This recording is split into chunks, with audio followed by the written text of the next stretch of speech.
disant que: «Ah merde, non, c'est pas la bonne vidéo». Et oui, on va reparler de Suzy Lu dans celle-là et oui, cette chanson qui m'est toujours restée dans la tête. Depuis tout à l'heure, j'ai fait ma première vidéo fantastique et oui, ces idées alors, c'est vrai que je tenais à faire une petite précision juste avant parce que certains d'entre vous, hein, qui êtes un petit peu taquins, me disent: «Bah, c'est Lusty, tu pars dans le drama de YouTube». Non, non, non, non, je j'aime pas trop les histoires de pur drama, genre, quand vous m'avez forcé, la dernière fois à regarder cette histoire qui s'était passée entre Sardouche et Mika Love, je sais même plus comment on prononce son nom. Ce sont des personnes que je ne suis pas de toute façon, donc voilà, c'est pas mon truc, c'est pas grave, hein, je ne critique pas. Je dis que je ne suis pas, donc je ne les connais pas très bien. Bref, ça m'intéresse pas les petites bisbilles, les petites guéguerres à la con entre youtubeurs.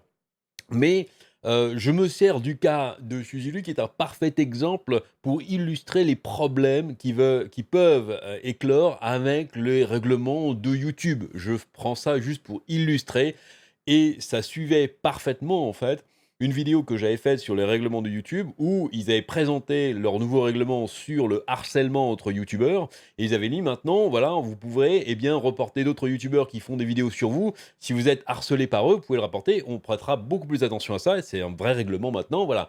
Et j'avais bien expliqué à l'époque que, c'était extrêmement dangereux de faire ça, parce que déjà, on pouvait déjà rapporter avant du harcèlement et pouvait déjà enquêter, hein, c'était pas vraiment un gros souci, mais que de faciliter la chose allait, eh bien, inciter énormément de youtubeurs à juste faire taire les critiques à leur encontre, à juste faire taire les enquêtes à leur encontre, justement. Et on voit, je me sers du cas de Suzy Lu uniquement comme illustration de ça, en disant: «Regardez, vous voyez, je l'avais dit, eh ben, ça arrive» et il y en a de plus en plus, hein. Moi, je prends juste ce cas-là, mais j'aurais pu parler de plein d'autres. Je me balade de temps en temps sur Twitter. Merci d'interagir avec moi et de m'envoyer plein d'informations sur Twitter d'ailleurs, hein, c'est très gentil.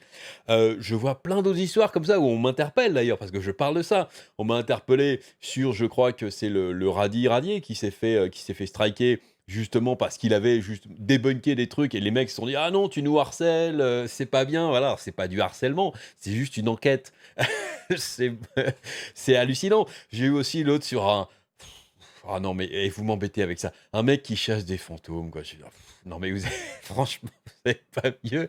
Et bon, c'est pareil. Le type se fait débugger, mais c'est tellement facile, en fait. Et il prétend qu'il se fait harceler par les gens, justement, qui le débunkent. Et il envoie des plaintes à YouTube. Et ça marche, puisque YouTube facilite le truc. C'est pour ça, je vous pourrais parler de tellement d'exemples, mais moi, je trouve que Suzy Lu est l'exemple parfait, parce que alors là, elle a pas juste envoyé une plainte, elle plonge les 2 mains dedans et les 2 pieds dedans et on va voir qu'il y a encore pire. C'est encore pire que ce qu'on pensait parce que quand vous voulez effectivement critiquer ou vous plaindre de vous faire harceler, il faut avoir les fesses propres les enfants, hein. Et dans le cas de Suzy Lu, bah, c'est pas le cas et du coup, elle se prend un retour de bâton, il faut faire très attention. Parce que, s'il y a une chose que la communauté, sur internet, enfin les communautés de gens sont très forts, c'est pour dénicher des informations. En général, quand il y a quelqu'un dans le nez, ça va très vite et on se souvient de quelques petites choses. Alors aujourd'hui, on va voir, donc 2 choses, la que, eh bien, Lucy Lu, je ne sais même plus son nom, si j'aurais pu prendre un nom quand même un peu plus facile.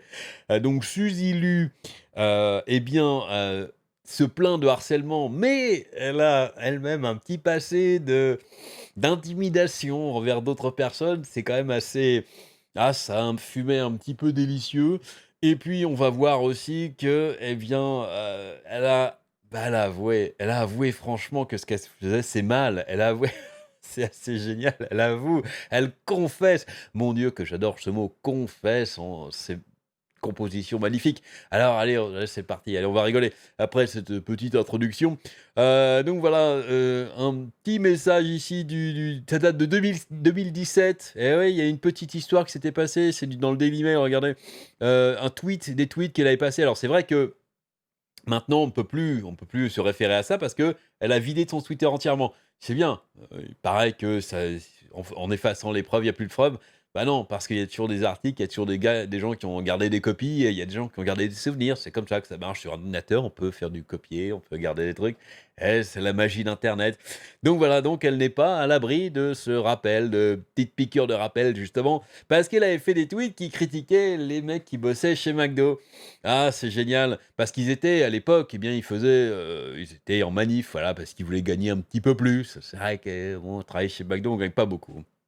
Et donc, elle s'est dit: «Quoi? Quoi? Ils veulent, 10 pounds?» C'est vrai que ils étaient toujours en pounds, ils sont toujours en pounds d'ailleurs. 10 pounds, de l'heure? Non mais, allez chercher un vrai boulot les gars!» Suzy, Suzy, tu nous éclates toujours. Voilà, et arrêtez d'espérer des dons, des dons d'argent. Voilà, les mecs qui vont travailler chez McDo, ils espèrent juste de récolter plein d'argent avec des dons et c'est pas un vrai travail. Ça leur fera plaisir. Magnifique. Donc voilà, elle continue après, hein, elle continue après, elle sait que elle dit: «Ouais, non, mais personne ne veut aller vraiment bosser chez McDo, c'est juste parce qu'ils, en fait, ils veulent juste s'améliorer dans la vie par la suite. Je ne pense pas je ne pense pas que ça soit un job décent». Voilà, dans mon opinion. C'est magnifique. Évidemment, elle s'est fait déchirer la face, hein. Après ça, je pense que ceux qui travaillent chez McDo n'ont pas vraiment apprécié et puis du coup, le dernier tweet est magnifique. Vu qu'elle s'est pris plein de critiques, elle dit: «Oh, c'est ce que Donald Trump doit expérimenter quand il tweet». Qu'est-ce que c'est que ces comparaisons débiles? Suzy, elle est pas là, elle est là. Ouais, elle est très haute. Elle est très, très, très, très haute.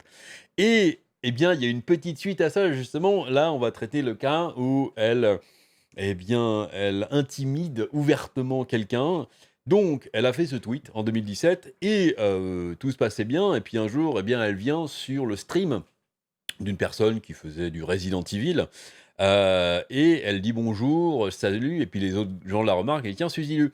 Le seul problème, c'est que la personne qui stream, eh bien, n'a vraiment pas apprécié ses propos sur, les travailleurs de chez McDo parce qu'elle a des amis qui travaillent chez McDo et que ça l'a touchée personnellement.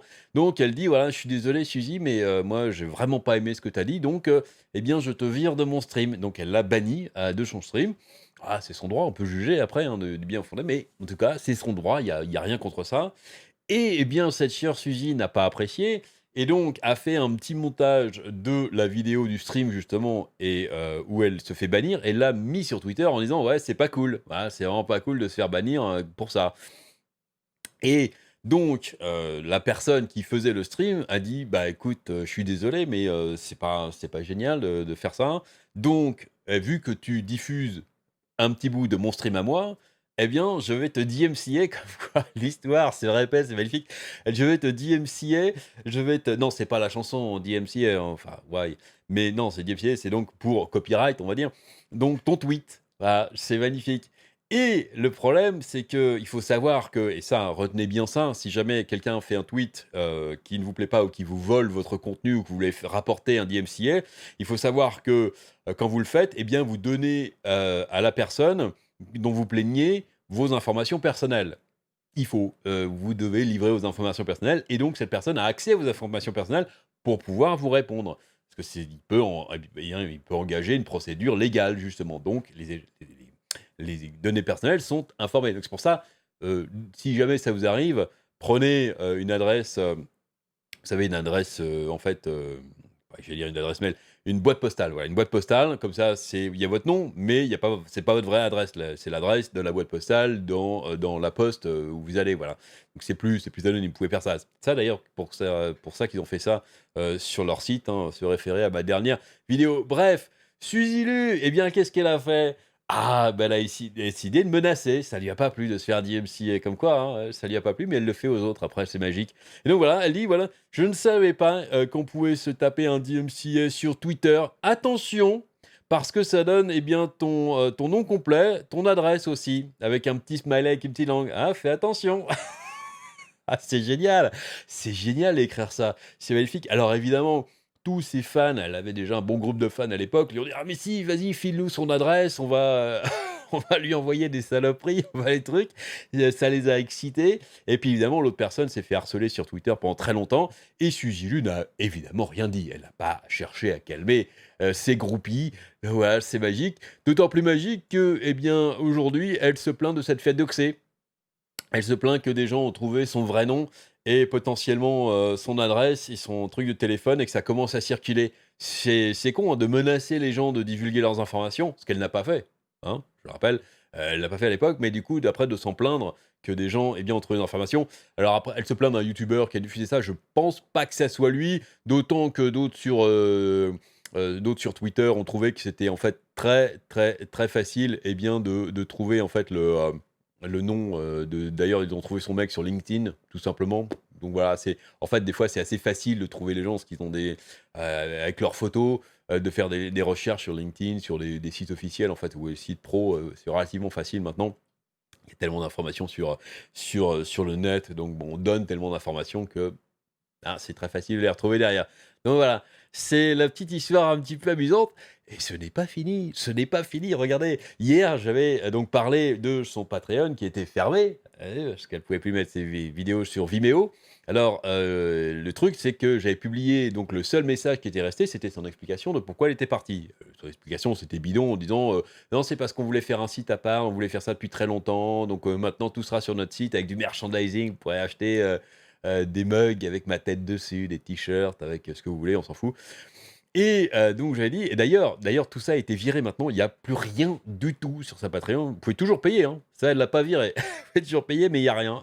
Il y a plus rien, c'est vide, c'est complètement vide, c'est magnifique. Le truc c'est qu'en fait, donc elle avait publié, tiens zut, c'est une tête amusante, Ricky Berwick, suivez-le sur YouTube, c'est un mec, absolument génial. Donc, il a publié le message ici, Just One a publié le message. Le seul truc, c'est qu'il y avait des commentaires de ses abonnés de chez Patreon, juste derrière le message et ça, je ne l'avais pas vu. J'avais pas fait gaffe que certaines personnes avaient effectivement pris des copies des commentaires qui sont absolument, absolument géniaux. Regardez cette copie, on va rigoler déjà et on va apprendre un truc qui est hallucinant. C'est que, eh bien, plein de ces membres Patreon se plaignent, du coup, de ne plus avoir de contenu sur eux et de disent: «Bah, du coup, moi, vu que j'ai plus de contenu dessus, c'était le seul truc qui m'intéressait, donc je me barre». Donc ils ont décidé de se désabonner. Bon, c'est leur droit, tout à fait. Ce qu'on apprend de leur déception, c'est qu'en fait, sur Patreon, elles mettaient des vidéos non éditées. C'est-à-dire que c'est génial, c'est je ne comprends même pas. Donc sur YouTube, les vidéos qu'elle met donc en public, ce sont des vidéos éditées où elle ne met pas tous les animés, l'entièreté de l'animé dont elle fait les réactions. Elle met une bonne grosse part, mais elle met pas tout l'animé. C'est édité et c'est un petit peu l'animé est un petit peu flouté. Bref. Par contre, sur Patreon, là où elle fait payer les gens, elle met des vidéos avec le truc entier. L'animé entier, avec ses réactions, donc non éditées. Et les gens se plaignent du coup de plus pouvoir accès. Donc elle fait payer pour que les gens puissent regarder des animés qui lui appartiennent pas. C'est mais comment elle peut passer au travers de c'est génial. Je vais faire ça aussi moi les gars. Je vais faire des streams où je vais juste passer des films en fait, puis je vais même pas être là, hein, je vais me casser et je vais vous faire payer pour regarder. Ça sera moins cher que Netflix. C'est un modèle économique, qui a beaucoup d'avenir, je trouve. C'est génial. Donc ils s'en plaignent.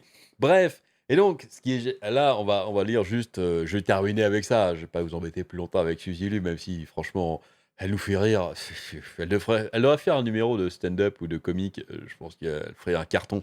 Bref, donc donc les gens se plaignent dans ces trucs et donc il y a notamment ici là un commentaire qui a été commencé par monsieur Bill Serrad qui donc est un membre de Patreon. Je rappelle que pour lire et pour commenter sur ce post, il faut être membre, donc le mec a payé quand même.